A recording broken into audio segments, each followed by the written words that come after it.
قابل صد احترام حاضرین مجلس، محترم مکرم سامعین کرام، ہر قسم کی تعریفات اس خالق مالک ارض و سماوات کے لیے، اور لاکھوں کروڑوں درود و سلام آپ محمد مصطفیٰ صلی اللہ علیہ وآلہ وسلم کی ذات اقدس پر۔ آج کی اس مختصر نشست میں ہم یہ بات جانیں گے اور سمجھیں گے کہ رسول اللہ صلی اللہ علیہ وآلہ وسلم کے فرامین پر ہمیں کس طریقے سے اور کس طرح ایمان رکھنا چاہیے۔ بہت سی ایسی باتیں ہیں جو نبی صلی اللہ علیہ وآلہ وسلم نے بیان فرمائی، عقل ان کو تسلیم نہیں کرتی۔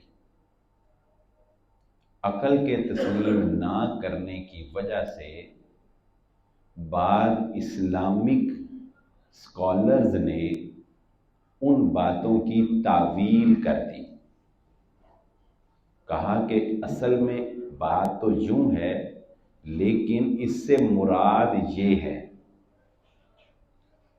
ہم یہ سمجھیں گے کہ کیا مرادی معنی لینا یہ درست ہے یا درست نہیں ہے، اور کب درست ہے اور کب درست نہیں ہے، اور ہمیں کس طرح نبی صلی اللہ علیہ وسلم کی بات کو ماننا ہے۔ مثال کے طور پہ اللہ کے نبی صلی اللہ علیہ وآلہ وسلم صحابہ کے درمیان تشریف فرما تھے۔ نبی صلی اللہ علیہ وآلہ وسلم نے یہ بات ارشاد فرمائی کہ ایک وقت ایسا آنے والا ہے، یا یوں کہا کہ اللہ کے نبی صلی اللہ علیہ وسلم نے کہا کہ میں تمہیں یہ بتاتا ہوں کہ ایک جنگل میں ایک بھیڑیے نے ایک انسان سے باتیں کی۔ ایک بھیڑیے نے ایک انسان سے باتیں کی، اور نبی صلی اللہ علیہ وسلم نے فرمایا اس بات کی تصدیق ابو بکر نے بھی کی اور اس بات کی تصدیق عمر نے بھی کی، حالانکہ وہ وہاں پہ موجود نہیں تھے، لیکن آپ کا اعتماد، یقین ان کے اوپر اتنا گہرا تھا۔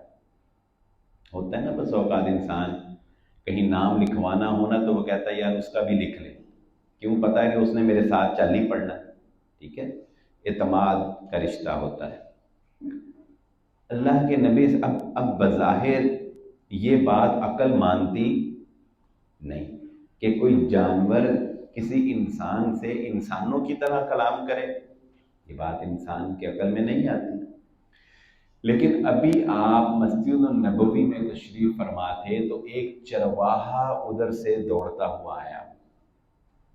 اللہ کے نبی صلی اللہ علیہ وسلم نے اس کو روکا اور کہا کہ اپنے ساتھ ہونے والے واقعے کو تم خود بیان کرو۔ اس نے کہا میں نے مدینے کے مضافات میں بکریاں چرا رہا تھا، ایک بھیڑیا میری ایک بکری کو مجھ سے چھین کے لے گیا، میں اس کے پیچھے بھاگا، میں نے جب اپنی بکری اس سے بچائی تو وہ بھیڑیا مجھے کہنے لگا تم اللہ کا مقرر کردہ رزق مجھ سے چھین رہا ہے۔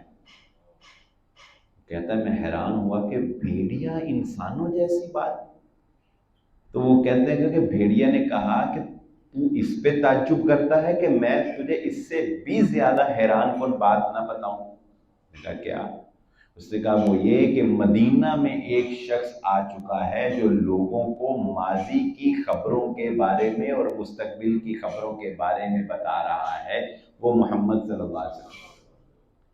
وہ چرواہا کہتا ہے کہ میں نے جب بھیڑیے کی بات سنی میں نے اسی وقت مدینے کا رخ کیا اور مدینے کے باہر آ کے میں نے پوچھا وہ کون ہے شخص جس کے بارے میں بھیڑیا کلام کر کے بتا رہا ہے. مجھے بتایا گیا وہ مسجد النبوی میں لوگوں سے کلام کرنے والا شخص ہے. وہ چرواہا کہتا ہے میں یہاں پہ آ کے آپ کے سامنے کھڑا ہوں. نبی صلی اللہ علیہ وسلم فرمایا لوگوں سن لو میری بات کی تصدیق اس چرواہے نے کر دی.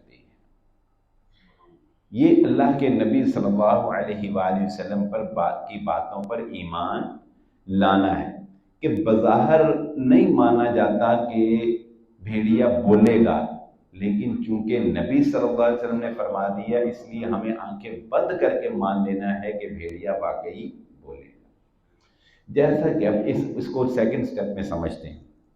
اللہ کے نبی صلی اللہ علیہ وسلم نے فرمایا قیامت سے پہلے ایک دور ایسا آئے گا جب انسان کی ران اس کو اس کے گھر سے چلے جانے کے بعد اس کے گھر والوں کے بارے میں خبر دے گی.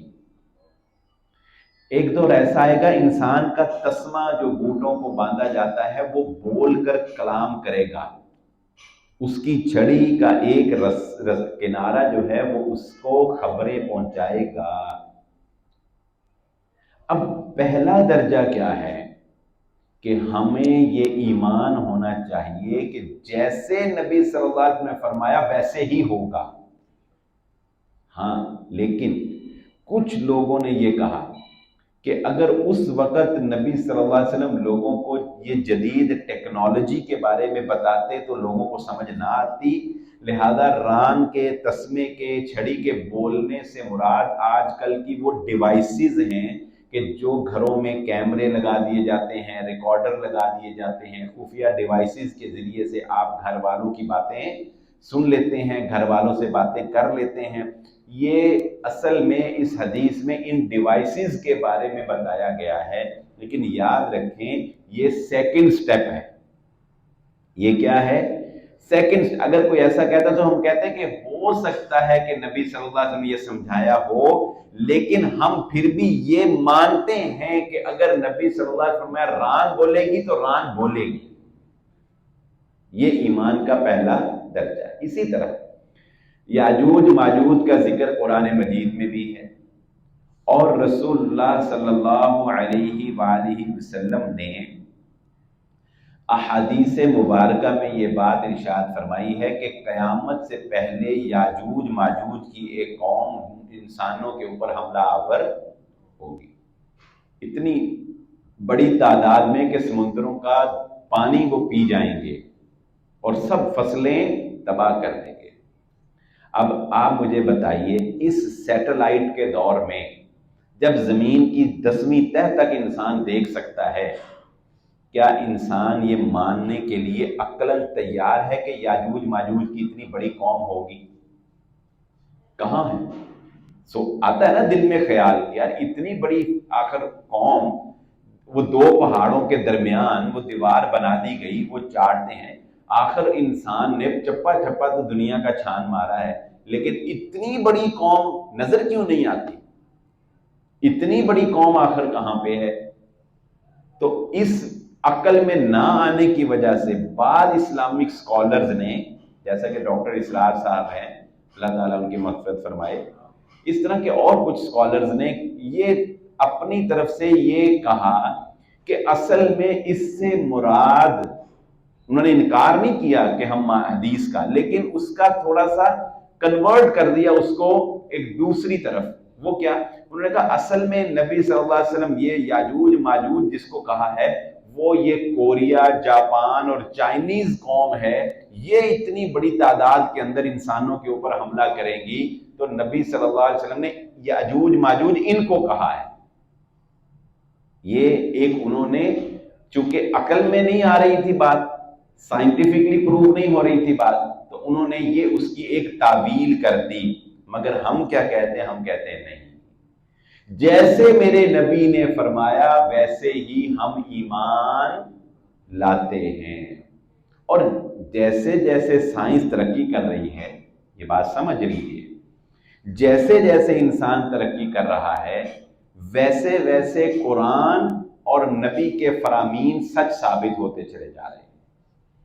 پچھلے ماہ کی جغرافیائی ماہرین کی ایک رپورٹ شائع ہوئی ہے جس میں انہوں نے اس بات کا انکشاف کیا ہے کہ انسان جو دعوے کرتا ہے نا کہ میں دنیا کا چپا چپا جانتا اور چھان مارا ہے، انہوں نے کہا کہ دنیا کی تہ میں ایسے آثار ملے ہیں کہ دنیا کی تہ میں ایک جزیرہ یا خطہ نہیں بلکہ ایسے سمندر موجود ہیں کہ جن تک انسان ابھی تک پہنچ ہی نہیں سکا ہے۔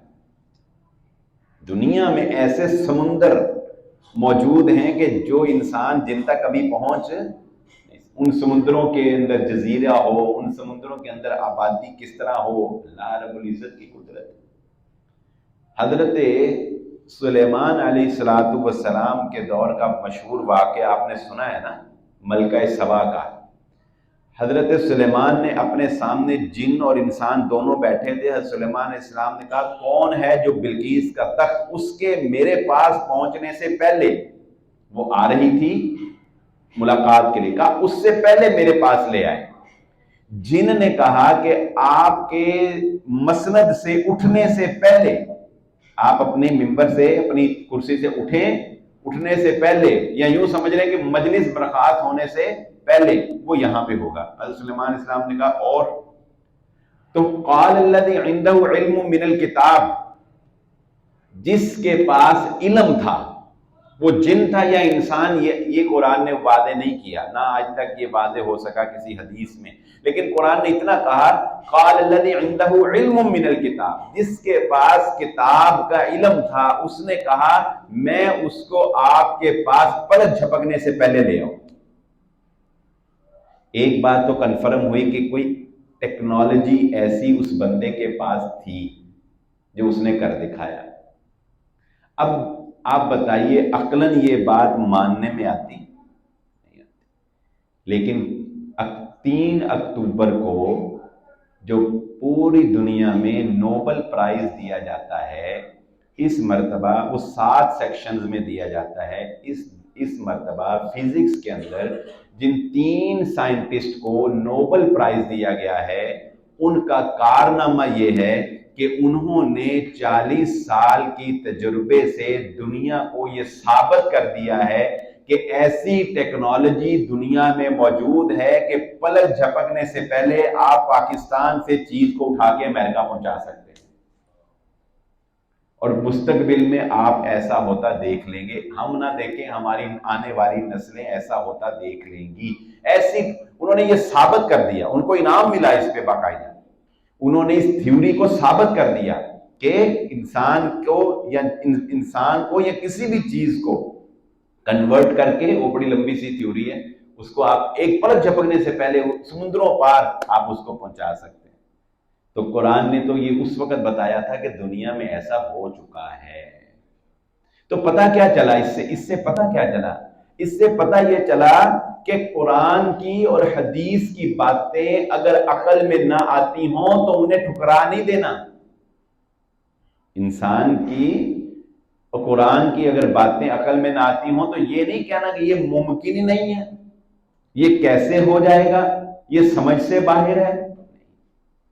دیکھیے رسول اللہ صلی اللہ علیہ وآلہ وسلم نے ارشاد فرمایا، میں نے ابھی تک جہنم کی عورتوں کی ایک قسم کو نہیں دیکھا، اور نبی صلی اللہ علیہ وسلم نے فرمایا کہ جنت کی خوشبو میلوں سے آتی ہوگی، لیکن ایسی خواتین جنت کی خوشبو بھی نہیں پا سکیں گی۔ نبی صلی اللہ علیہ وآلہ وسلم کو یہ بات ارشاد فرمائے کچھ تقریباً 1450 سال، 1455 کے قریب سال گزر چکے ہوں گے، ٹھیک ہے۔ میرا یہ خیال ہے کہ آج سے 30 سال ہی میں اگر کہوں تو میرا خیال زیادہ نہیں ہوگا، 30 سال ہی کہنا چاہیے، چلو آپ بہت تیر مالے 50 سال کہہ رہے ہیں۔ آج سے 50 سال پہلے تک انسانوں نے عورتوں کی اس قسم کو نہیں دیکھا تھا۔ آج سے 50 سال پہلے، چاہے یورپ میں بھی ہو، وہاں پہ بھی ابھی یہ کام خراب ہوا ہے، اس سے پہلے نہیں تھا۔ اور وہ قسم کیا ہے؟ 3 برائیاں بتائیں نبی صلی اللہ علیہ وسلم، وہ کیا فرمایا؟ سب سے پہلے قاسیات عاریات، وہ عورتیں ایسا لباس پہنیں گی کہ لباس پہننے کے باوجود وہ برہنہ ہی ہوں گی۔ آپ بتائیے، یہ ابھی ٹرینڈ آیا ہے؟ آپ نے اپنی نانیاں، دادیاں، اپنی بہنوں، بزرگوں 20 سال پہلے پاکستان میں کوئی ایسا لباس دیکھا تھا کسی؟ یورپ میں بھی نہیں تھا، وہاں پہ بھی ہم سے، وہ ذرا ہم سے پہلے ہیں، وہاں 50 سال پہلے آ گیا ہوگا، جو سمجھ لیں۔ تو وہ پیشین گوئی اللہ کے نبی صلی اللہ علیہ وآلہ وسلم کی کب پوری ہوئی؟ آ کے 1450 سال بعد۔ آج بھرمار ہے ایسی خواتین کی کہ جو لباس پہننے کے باوجود، بلکہ میں اگر کہوں کہ کثرت ان خواتین کی ہے تو میرا خیال ہے یہ بھی کوئی میری بات غلط نہیں ہوگی، با حیا، با پردہ، با حجاب خواتین کم ہیں۔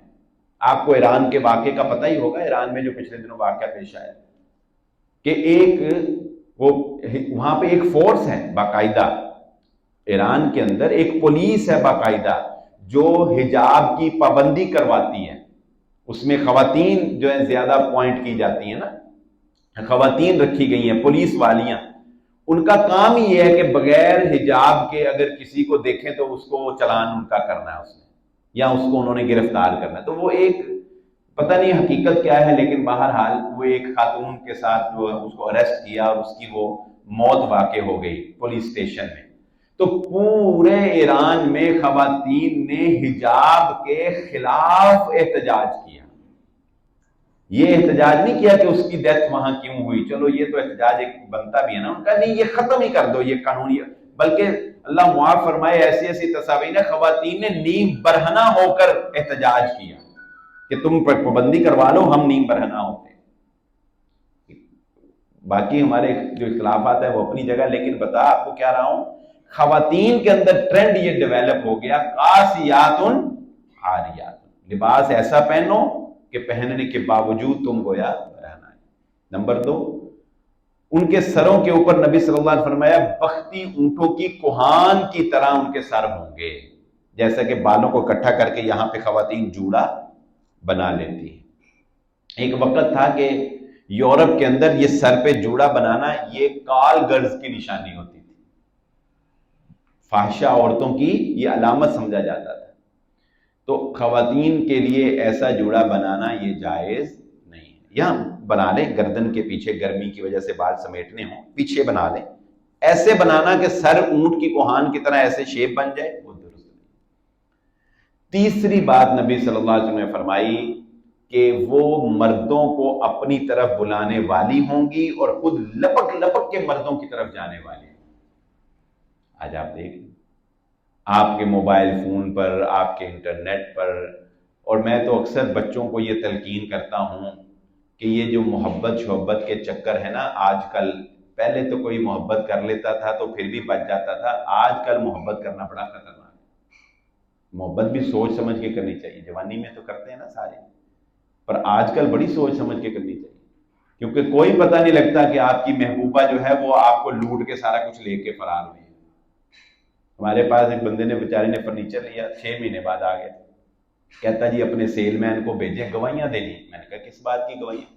کہتا جی بیگم صاحبہ نے 6 مہینے میرے ساتھ گزارے اور اس کے بعد گھر پہ جو زیور تھا، جو نقدی تھی، سارا کچھ لے کر باہر ہوٹل میں کھانا کھانے آئے ہیں، کہتا ہے کہ میں ذرا واش روم تک گیا ہوں، پتہ ہی نہیں لگا، کہتا سب کچھ لے کے فرار ہو گئی، اور الٹا جتنا کچھ گھر میں تھا پتا تھا نا اس کو بیڈ کہاں ہے کیا، کہتا جتنا کچھ گھر میں تھا، عام طور پہ یہی ہوتا ہے کہ جہیز بچی والے ہی دیتے ہیں، لیکن اس بیچارے نے یہ بھی نیکی کی تھی، فرنیچر بھی اس نے سارا خود بنایا تھا، کہتا الٹا مجھ پہ کیس کر دیا کہ ہمارا فرنیچر جو ہے وہ انہوں نے ہڑپ کیا ہو۔ اپنا بندہ بھیجیں، کہتا ہے عدالت میں گواہی دے کہ بھائی جان میں تہاڈے کولوں فرنیچر آپ لیں۔